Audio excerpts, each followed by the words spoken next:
Guys भूल Bhulaiyaa part 3 की कहानी।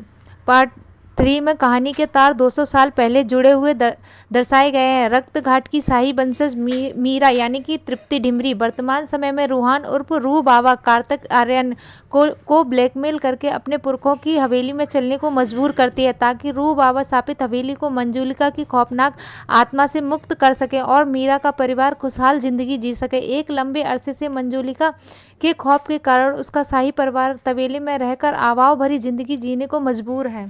हालांकि मीरा और उसके मामा जी ये भी जानते हैं कि रूह बाबा के रूप में रूहान एक नकली घोस्ट बस्टर है और फ्रॉड करके लोगों को लूटता है, मगर उसके पिता विजय राज और राज पुरोहित को विश्वास है कि शाही महल के कमरे में कैद की गई मंजूलिका की आत्मा को उसी शाही घराने को कोई व्यक्ति पुनः जन्म लेकर आज़ाद कर सकता है। रूहान की शक्ल मंजूलिका के भाई और शाही राजकुमार से मिलती है, इसलिए मीरा और मामाजी रूहान को शाही घराने का वंशज बनाकर रक्त घाट लाते हैं, ताकि वो दुर्गा अष्टमी के दिन मंजूलिका का पुतला जलाकर हवेली को शाप मुक्त कर सके।